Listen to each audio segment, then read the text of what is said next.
Assalamualaikum warahmatullahi wabarakatuh. Di sini kami dari kelompok 5 akan mempresentasikan materi tentang kuasa Philips dan penawaran agregat. Sebelumnya, saya akan memperkenalkan anggota dari kelompok 5 terlebih dahulu. Yang pertama ada Andi Listanto, yang kedua Bina Asaventurani, yang ketiga saya sendiri Lia Puspitasari, dan keempat Moza Loren, kelima Neni Noparia, dan keenam Odorikus Irwan.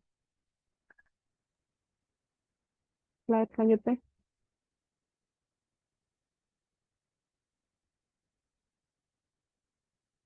Saya akan mulai materi awal terlebih dahulu. Bisa kita lihat ada 3 model penawaran agregat. Yang pertama, model harga kaku, kedua model upah kaku, dan ketiga model informasi tidak sempurna. Slide selanjutnya. Model harga kaku. Penjelasan pertama, kita untuk kurva penawaran agregat jangka pendek, miring ke atas atau bisa disebut dengan model harga kaku. Model ini menekankan bahwa perusahaan tidak secara instan menyesuaikan harga yang mereka tetapkan dalam merespon perubahan permintaan.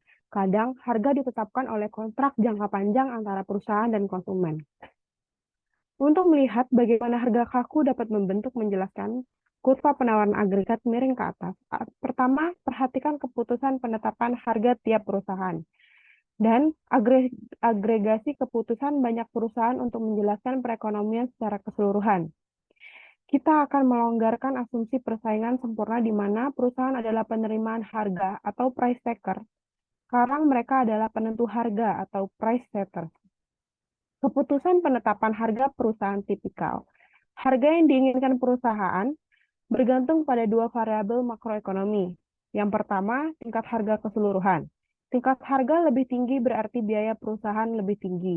Maka, semakin tinggi tingkat harga keseluruhan, semakin besar harga produk perusahaan.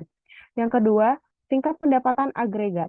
Tingkat pendapatan lebih tinggi meningkatkan permintaan terhadap produk perusahaan, karena biaya marginal naik pada tingkat produksi lebih tinggi. Semakin besar permintaan, semakin tinggi harga yang diinginkan oleh perusahaan. Bisa kita lihat harga yang diinginkan perusahaan persamaan berikut. Persamaan ini menyatakan harga diinginkan bergantung pada tingkat harga keseluruhan dan tingkat permintaan agregat relatif terhadap tingkat alaminya. Parameter A mengukur berapa banyak harga diinginkan perusahaan merespon tingkat output agregat. Asumsi ada 2 tipe perusahaan. Sebagaimana punya harga fleksibel, mereka selalu menetapkan harga mereka menurut persamaan ini. Lainnya, punya harga kaku. Mereka mengumumkan harga berdasarkan kondisi perekonomian yang mereka harapkan. Perusahaan dengan harga kaku menetapkan harga berikut. Di huruf kecil E mewakili nilai variabel yang diharapkan. Untuk kesederhanaan, asumsi perusahaan ini mengharapkan output yang output pada tingkat alaminya. Jadi A, Y, dikurangi hilang, maka perusahaan ini menetapkan harga. Maka perusahaan dengan harga kaku menetapkan harga mereka berdasarkan apa yang mereka harapkan perusahaan lain tetapkan. Kita gunakan aturan penetapan harga 2 kelompok perusahaan untuk menderivasi persamaan penawaran agregat. Untuk itu, kita temukan tingkat harga keseluruhan perekonomian sebagai rata-rata tertimbang dari harga yang ditetapkan 2 kelompok. Tingkat harga keseluruhannya adalah sebagai berikut. Jadi, tingkat harga keseluruhan tergantung pada tingkat harga yang diharapkan pada tingkat output. Manipulasi ini membentuk perasaan penetapan harga agregat menjadi rumus yang lebih kita kenal seperti yang tertera pada layar tersebut. Slide selanjutnya.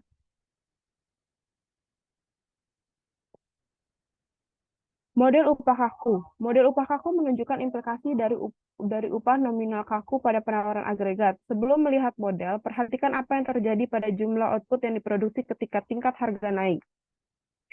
Yang pertama, saat upah nominal tidak berubah, kenaikan tingkat harga menurunkan upah real, membuat tenaga kerja menjadi lebih murah. Kedua, upah real lebih rendah mendorong perusahaan pakai tenaga kerja lebih. Ketiga, tenaga kerja tambahan yang ada memproduksi lebih banyak output. Hubungan positif antara tingkat harga dan jumlah output ini berarti kurva penawaran agregat miring ke atas ketika upah nominal tidak mampu menyesuaikan terhadap perubahan tingkat harga. Pekerja dan perusahaan menetapkan upah nominal berdasarkan upah real target dan ekspektasi mereka akan tingkat harga. Perusahaan ini menunjukkan upah real menyimpang dari targetnya jika tingkat harga aktual beda dari tingkat harga diharapkan.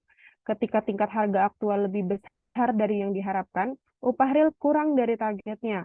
Ketika tingkat harga aktual lebih kecil dari yang diharapkan, upah real lebih besar dari targetnya. Asumsi akhir model upah kaku adalah kesempatan kerja ditentukan jumlah tenaga kerja yang perusahaan minta. Dengan kata lain, tawar-menawar antara pekerja dan perusahaan tidak menentukan tingkat kesempatan kerja selanjutnya, melainkan pekerja setuju memberi tenaga kerja sebanyak perusahaan inginkan pada upah yang telah ditetapkan. Keputusan pekerjaan perusahaan digambarkan oleh fungsi permintaan tenaga kerja yang menyatakan semakin rendah upah real, semakin banyak tenaga kerja perusahaan gunakan, dan output ditentukan oleh fungsi produksi. Kenaikan tingkat harga mengurangi upah real untuk upah nominal tertentu yang meningkatkan kesempatan kerja dan output dan pendapatan. Slide selanjutnya akan dilanjutkan oleh rekan saya. Baiklah, di sini saya akan menjelaskan tentang model informasi tak sempurna. Pada model informasi tak sempurna ini mengasumsikan setiap pemasok dalam perekonomian memproduksi barang tunggal dan juga mengonsumsi banyak barang. Karena jumlah barang begitu besar, maka para pemasok tidak dapat mengamati seluruh harga, baik dalam jangka panjang maupun jangka pendek.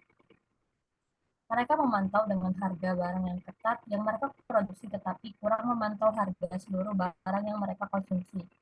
Karena informasi yang tidak sempurna itu, mereka kadang bingung antara perubahan seluruh tingkat harga dengan perubahan harga relatif. Kebingungan ini mempengaruhi keputusan tentang berapa banyak yang akan mereka tawarkan, dan dalam hal ini menimbulkan hubungan positif antara tingkat harga dan juga output dalam jangka pendek. Berikutnya, selanjutnya ada ikhtisar dan implikasi. Pada persamaan ini menyatakan bahwa penyimpangan output dari tingkat harga yang diharapkan. Jika tingkat harga lebih tinggi dari tingkat harga yang diharapkan, output akan naik melebihi tingkat alamiah. Sedangkan jika tingkat harga lebih rendah dari tingkat harga yang diharapkan, output akan turun lebih rendah dari tingkat alamiah. Nah, pada model informasi tak sempurna ini menyatakan bahwa bila harga aktual melebihi harga yang diharapkan, para pemasok akan meningkatkan output mereka, dan juga model tersebut menunjukkan kurva penawaran agregat yang dikenal sebagai Y sama dengan Y plus alpha buka kurung P min P tutup kurung. Output menyimpang dari tingkat alamiah bila tingkat harga menyimpang dari tingkat harga yang diharapkan. Dapat kita perhatikan pada kurva ini, termasuk kurva penawaran agregat, yang dimana ada long run itu garis horizontal dan juga short run itu garis ke samping kanan ke atas. Dan ingatlah bahwa kurva penawaran agregat jangka pendek dibentuk sesuai ekspektasi harga tertentu dan juga bahwa perubahan harga akan menggeser kurva. Slide berikutnya. Selanjutnya menggeservasi kurva Phillips. Sebelumnya kita harus tahu dulu sejarah dari kurva Phillips modern. Kurva Phillips diambil dari nama belakang ekonom kelahiran New Zealand, yaitu Alban William Houseko Phillips. Nah, pada kurva Phillips dalam bentuk modernnya menyatakan bahwa tingkat inflasi tergantung pada tiga kekuatan. Yang pertama, inflasi yang diharapkan. Yang kedua, deviasi pengangguran dari tingkat alamiah yang disebut pengangguran siklis. Dan yang ketiga, guncangan penawaran. Dari tiga kekuatan ini ditunjukkan dalam persamaan berikut. Inflasi sama dengan V kuadrat min beta ditambah V. V ini merupakan guncangan atau penawaran. Lalu penawaran pada kurva penawaran agregat lebih tepat ketika kita mempelajari output dan tingkat harga. Sedangkan kurva Phillips lebih tepat ketika kita mempelajari pengangguran dan juga inflasi. Tetapi kita juga tidak boleh lupa bahwa kurva Phillips dan juga kurva penawaran agregat hanyalah dua sisi dari mata uang yang sama. Kurva Phillips modern mensubstitusikan inflasi harga dan juga inflasi upah. Perbedaan ini tidaklah penting karena inflasi harga dan upah terkait erat. Dalam periode ketika upah meningkat, maka harga juga meningkat pesat. Kurva Phillips modern mencakup inflasi yang diharapkan dan guncangan penawaran. Selanjutnya saya kembalikan ke moderator.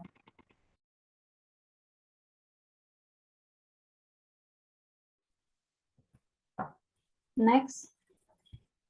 Baiklah, saya akan menjelaskan ekspektasi adaptif dan inersia infansi. Apa itu ekspektasi adaptif? Ekspektasi adaptif adalah asumsi sederhana dari pembentukan ekspektasi orang-orang terhadap inflasi dengan berdasarkan data yang mereka amati.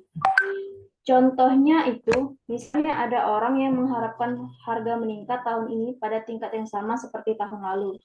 Nah, lalu untuk simbol pertama pada kurva Phillips itu ada V min 1 yang lambangnya itu menunjukkan bahwa inflasi memiliki inersia. Nah, inersia ini dapat muncul karena inflasi masa lalu yang mempengaruhi ekspektasi inflasi masa depan juga dapat mempengaruhi upah dan harga yang sudah ditetapkan. Upah inersia inflasi diinterpretasikan sebagai pergeseran ke atas secara terus-menerus dalam kurva penawaran serta permintaan agregat. Contohnya, jika Bank Sentral Amerika Serikat secara mendadak menghentikan pertumbuhan uang, permintaan agregat akan stabil dan pergeseran ke atas penawaran agregat akan menyebabkan resesi. Lalu tingginya pengangguran dalam masa resesi itu akan menurunkan inflasi dan inflasi yang diharapkan yang menyebabkan inersia inflasi berkurang. Next.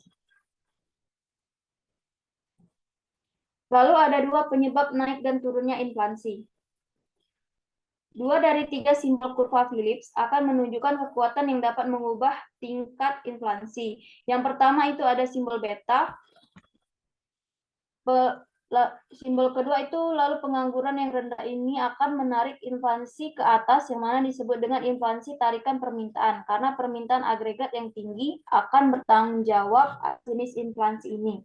Lalu saat tingkat pengangguran yang tinggi menarik tingkat inflasi ke bawah, parameter akan mengukur sejauh mana responsivitas inflasi terhadap pengangguran siklis. Lalu simbol yang ketiga itu ada V karena goncangan V yang artinya karena goncangan ini akan menyebabkan penawaran yang memperburuk adalah peristiwa-peristiwa tipikal yang mendorong ke atas biaya produksi. Selanjutnya,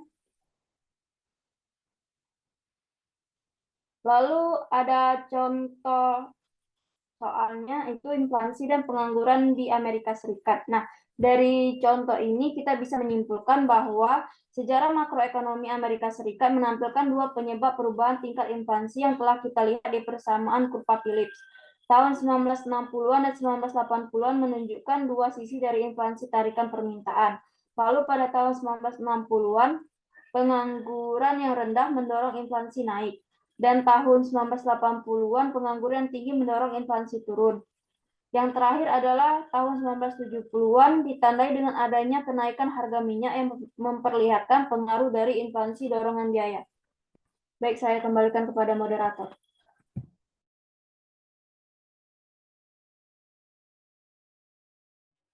Baik, terima kasih.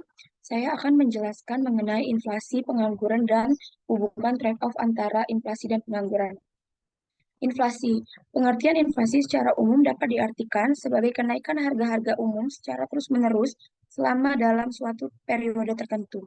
Dengan demikian, beberapa unsur dalam pengertian inflasi perlu diketahui bahwa yang pertama yaitu inflasi merupakan proses kecenderungan kenaikan harga-harga umum, barang-barang, dan jasa secara terus-menerus. Yang kedua yaitu kenaikan harga barang-barang ini tidak berarti harus naik dengan presentase yang sama. Yang penting terdapat kenaikan harga-harga umum barang secara terus-menerus selama periode tertentu. Dalam kata lain yaitu 1 bulan atau 1 tahun. Yang ketiga, jika kenaikan harga hanya sekali dan bersifat sementara atau secara temporer, sekalipun dalam presentase yang besar, tetapi tidak berdampak meluas, bukanlah merupakan inflasi. Bisa dilihat tabel di sebelah data inflasi tersebut, yaitu mengenai tabel data inflasi Indonesia periode 2011 sampai dengan 2021. Dapat kita lihat bahwa tahun 2011 Indonesia mengalami inflasi sebesar 3,79%, namun menurun pada tahun 2021 yaitu 1,87%. Next, pengangguran. Pengangguran atau tunakarya merupakan istilah yang diberikan kepada orang yang tidak bekerja sama sekali atau orang yang sedang mencari pekerjaan. Pengangguran ini juga dapat diartikan sebagai sebuah situasi ketika seseorang tidak memiliki pekerjaan. Pengangguran merupakan golongan dari angkatan kerja yang belum melakukan kegiatan yang dapat menghasilkan uang. Pengangguran ini tidak terbatas pada orang yang belum bekerja, tetapi dapat termasuk pula pada orang-orang yang sedang mencari pekerjaan, serta orang yang memiliki pekerjaan namun tidak produktif, sehingga dapat dikategorikan sebagai pengangguran. Dapat kita lihat data pengangguran Indonesia di bawah ini. Dari rentang tahun 2012 sampai dengan 2020. Dapat kita lihat pada tahun 2012, pengangguran di Indonesia sebesar 6,5% jiwa yang menganggur di Indonesia, dan pada tahun 2020 mengalami kenaikan sebesar 7%. Kenaikan ini diakibatkan karena Indonesia tengah mengalami pandemi COVID-19, yang mana pada saat itu banyak karyawan di PHK dan juga banyak UMKM yang menutup usahanya. Next, trade-off jangka pendek antara pengangguran dan inflasi. Hubungan terbalik atau trade-off antara pengangguran dan inflasi disebut kurva Philip. Nah, semakin tinggi tingkat pengangguran, maka semakin rendah tingkat inflasi upah. Dalam hal ini, pengangguran sebagai output dan menerjemahkan inflasi sebagai perubahan harga. Kondisi di mana secara simultan pengangguran tinggi dan diikuti inflasi yang tinggi disebut sebagai stagflasi. Berikut saya tampilkan contoh kurva Phillips, yang mana A.W. Phillips sebagai seorang yang menggambarkan kurva Phillips tersebut, menggambarkan bagaimana sebaran hubungan antara inflasi dengan tingkat pengangguran didasarkan pada asumsi bahwa inflasi itu merupakan cerminan dari adanya kenaikan permintaan agregat. Dengan naiknya permintaan agregat, maka sesuai dengan teori permintaan, yaitu jika permintaan naik, maka harga akan naik. Dengan tingginya harga atau inflasi, maka untuk memenuhi permintaan tersebut, produsen harus meningkatkan kapasitas produksinya dengan menambah tenaga kerja. Asumsinya, tenaga kerja merupakan satu-satunya input yang dapat meningkatkan output. Akibat dari peningkatan permintaan tenaga kerja, maka dengan naiknya harga-harga inflasi, pengangguran berkurang. Baik, saya serahkan kepada rekan saya selanjutnya. Terima kasih.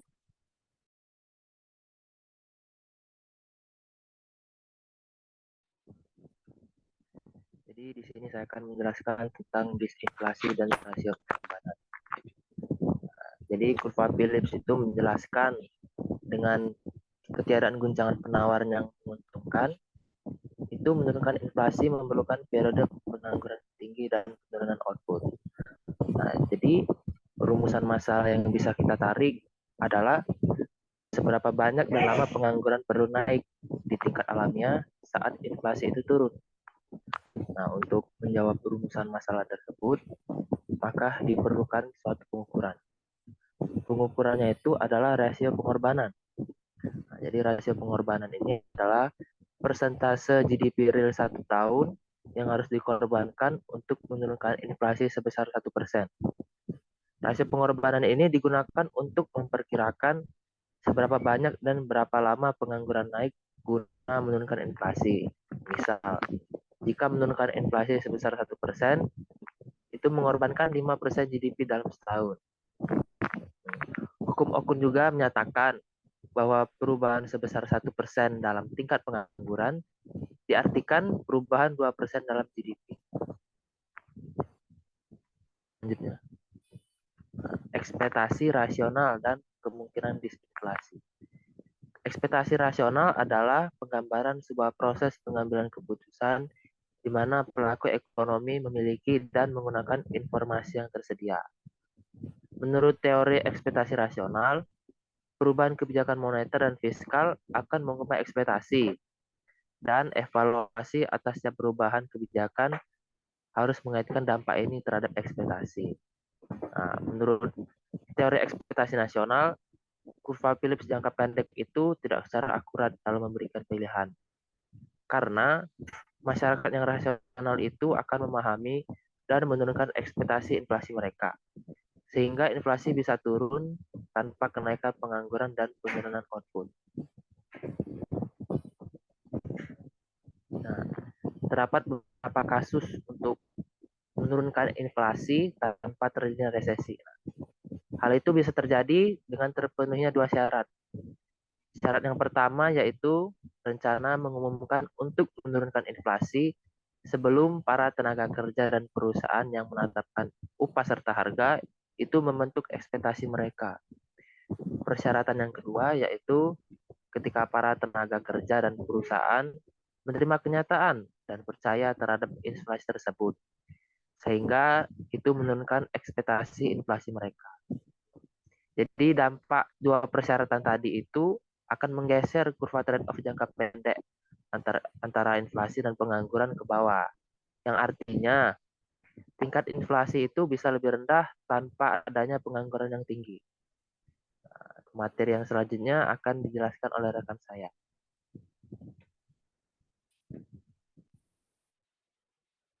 Baiklah, di sini saya akan menjelaskan materi yang selanjutnya, yaitu tentang histeris dan tantangan terhadap hipotesis alamiah. Baiklah, sebelumnya materi-materi di sebelumnya dalam diskusi kita tersebut, kita terus membahas tentang inflasi dan hubungannya dengan trade-off atau kebalikannya dengan pengangguran. Tentu kita tahu bahwa hubungan-hubungan tersebut menimbulkan fluktuasi. Jadi, didasarkan pada asumsi hipotesis tingkat alamiah atau natural rate hipotesis, dan pernyataan tersebut telah diringkas dalam suatu pernyataan, yaitu di mana fluktuasi dalam permintaan agregat mempengaruhi output dan kesempatan kerja hanya dalam jangka pendek. Dalam jangka panjang, perekonomian kembali ke tingkat output, kesempatan kerja, dan pengangguran yang akan dijelaskan oleh model klasik. Dan histeris itu sendiri merupakan istilah yang digunakan untuk menjelaskan pengaruh nyaris tiada habisnya dari sejarah tingkat alamiah. Sebagian ekonom menentang hipotesis tingkat alamiah dengan syaratan yang pertama, yaitu permintaan agregat tidak bisa mempengaruhi output dan kesempatan kerja meskipun jangka panjang. Yang kedua itu ada menunjukkan bahwa sejumlah mekanisme yang melaluinya resesi bisa menimbulkan luka permanen pada perekonomian dengan tingkat pengangguran alamiah. Melanjutkan dari tadi, yaitu resesi juga bisa memiliki dampak permanen jika mengubah orang-orang tersebut menjadi pengangguran, mengubah sikap individu tersebut terhadap pekerjaan, dan menurunkan hasratnya untuk mencari pekerjaan. Dalam dua kasus tersebut, resesi dapat terjadi secara permanen menghalangi proses pencarian kerja dan meningkatkan jumlah pengangguran fiksional. Adapun cara lain untuk meningkatkan resesi tersebut. Yang pertama yaitu mengubah proses menentukan upah. Yang kedua ada pengangguran kehilangan statusnya sebagai anggota pekerja. Yang ketiga terdapat insider atau orang dalam pada proses penetapan upah menjadi